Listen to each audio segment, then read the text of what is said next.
ക്രിസ്തുയേശുവിൻ്റെ നിസ്തുല നാമത്തിൽ എല്ലാവർക്കും സ്നേഹവന്ദനം. ഇന്നത്തെ നമ്മുടെ ധ്യാനത്തിനായി വിശുദ്ധ മത്തായി എഴുതിയ സുവിശേഷം 17-ാം അധ്യായം 4-5 വാക്യങ്ങൾ. മത്തായി 17-ന്റെ 4-5 വാക്യങ്ങൾ. അപ്പോൾ പത്രോസ് യേശുവിനോട്, കർത്താവേ, നാം ഇവിടെ ഇരിക്കുന്നത് നന്ന്. നിനക്ക് സമ്മതമെങ്കിൽ ഞാനിവിടെ 3 കുടിലുണ്ടാക്കാം, ഒന്ന് നിനക്കും, ഒന്ന് മോശയ്ക്കും, ഒന്ന് ഏലിയാവിനും എന്ന് പറഞ്ഞു. അവൻ പറയുമ്പോൾ തന്നെ പ്രകാശമുള്ള ഒരു മേഘം അവരുടെ മേൽ നിഴലിട്ടു. മേഘത്തിൽ നിന്ന്, ഇവൻ എൻ്റെ പ്രിയപുത്രൻ, ഇവങ്കൽ ഞാൻ പ്രസാദിക്കുന്നു, ഇവന് ചെവി കൊടുപ്പീൻ എന്ന് ഒരു ശബ്ദവും ഉണ്ടായി. ഇവിടെ പത്രോസ് ഒരു അബദ്ധം പറയുന്നതായി രേഖപ്പെടുത്തുന്നു. അതായത് ക്രൂശ് കൂടാതെ മഹത്വത്തിൽ പ്രവേശിക്കാനാണ് പത്രോസിന്റെ പരിശ്രമം. അവന്റെ ഏറ്റവും വലിയ പിശക് അവൻ മോശയുടെയും ഏലിയാവിൻ്റെയും നിരയിൽ കർത്താവിനെ കണക്കാക്കി എന്നതാണ്. അത് പത്രോസിന്റെ വാക്കുകളിൽ കാണാം.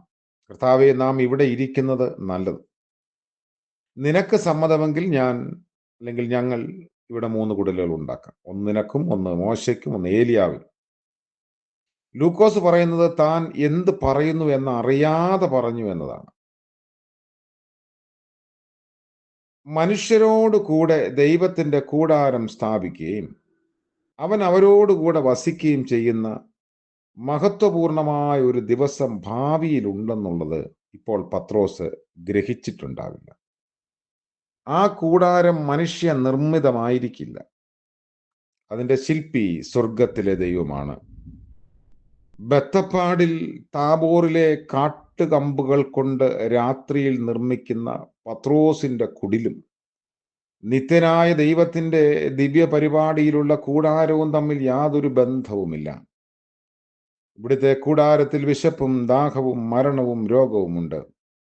അവിടെ ഇതൊന്നുമില്ല. ഇപ്പോൾ അവർ മലമുകളിലാണ്.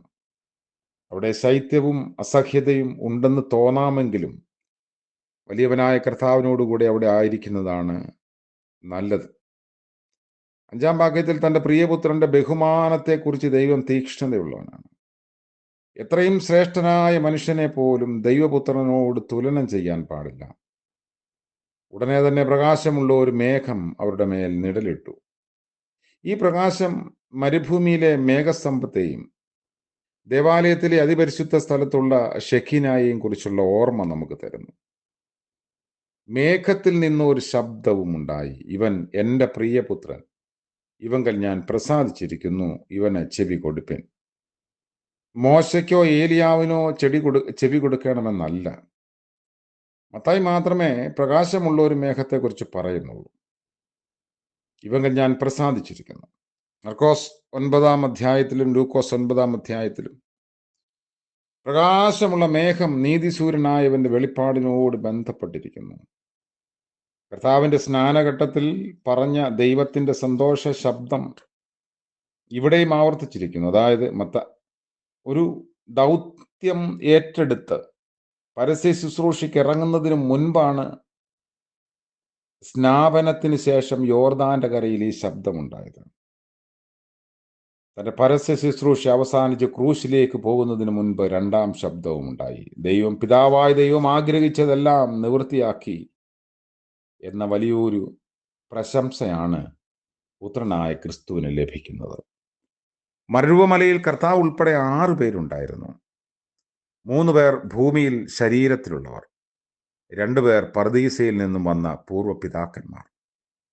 ഇരുകൂട്ടരുടെയും കർത്താവും ഭൂമിയെയും സ്വർഗത്തെയും തമ്മിൽ ബന്ധിക്കുന്ന ഏണിയാകുന്ന യേശുക്രിസ്തു. മോശയും ഏലിയാവും യേശുക്രിസ്തുവിനോട് സംഭാഷിച്ചു. ശിഷ്യന്മാരും യേശുക്രിസ്തുവിനോട് സംഭാഷിച്ചു. പർദീസയിൽ എത്തിക്കഴിഞ്ഞ വിശുദ്ധന്മാരും ഭൂമിയിലെ മർത്യശരീരത്തിൽ വസിക്കുന്ന വിശുദ്ധന്മാരുമായി യാതൊരു സമ്പർക്കവും സംഭാഷണവുമില്ല. ഇപ്പോൾ അത് അനുവദിക്കപ്പെട്ടിട്ടില്ല. മരിച്ചവരോടും മരിച്ചവർക്ക് വേണ്ടിയും അപേക്ഷിക്കുന്നതിന് അനുകൂലമായ ഒരു ചെറിയ വാക്യം പോലും വചനത്തിലില്ല. അപ്പോൾ കർത്താവ് തേജസ്കരിക്കപ്പെട്ട ആ രൂപത്തിൽ തൻ്റെ ശിഷ്യന്മാരവനെ കാണുന്നു. പിതാവായ ദൈവം പുത്രനിൽ പ്രസാദിച്ചിരിക്കുന്നു എന്നതാണ്. ദൈവത്തിൻ്റെ പ്രസാദമുണ്ടെങ്കിൽ നമ്മൾ മഹത്വമുള്ളവരായി മറ്റുള്ളവരുടെ മുൻപാകെ ജീവിക്കാൻ സാധിക്കും. ദൈവം നമ്മളെ അനുഗ്രഹിക്കട്ടെ. പ്രാർത്ഥിക്കാം. കരുണ നിറഞ്ഞ ഞങ്ങളുടെ വാഴ്ത്തപ്പെട്ട കർത്താവെ, മനോഹരമായ പുതിയ ദിവസത്തിനായി സ്തോത്രം ചെയ്യുന്നു. അവിടുന്ന് ഞങ്ങൾക്ക് നൽകിയിരിക്കുന്ന ഉത്തരവാദിത്തങ്ങളും പദ്ധതികളും വിശ്വസ്തയോടെ പൂർത്തീകരിപ്പാൻ ചെയ്യാനുള്ള കൃപ നൽകണമേ. ദൈവം മാനിക്കുന്നവരായി മറ്റുള്ളവരുടെ മുൻപാകെ നിൽക്കാനുള്ള ത്രാണി നൽകണമേ. ഇന്ന് പകൽക്കാലം കർത്താവെ, അവിടുത്തെ സാക്ഷികളായി ജീവിപ്പാൻ ഞങ്ങൾ ചെയ്യുന്ന എല്ലാ മേഖലകളിലും അങ്ങനെ തന്നെ ആയിരിക്കാൻ ഞങ്ങളെ സഹായിക്കണമേ. വിശ്വസ്തത കാത്തു സൂക്ഷിപ്പാനുള്ള കൃപ നൽകണമേ. യേശു മശിഹയുടെ നാമത്തിൽ പ്രാർത്ഥന കൃപയോടെ കേൾക്കുമാറാകണമേ. ആമേൻ. സകല ബുദ്ധിയെയും കവിയുന്ന ദൈവത്തിൻ്റെ കൃപയും സാന്നിധ്യവും നമ്മോടുകൂടി ഇന്നും നേക്കും ഉണ്ടായിരിക്കുമാറാകട്ടെ. ആമേൻ.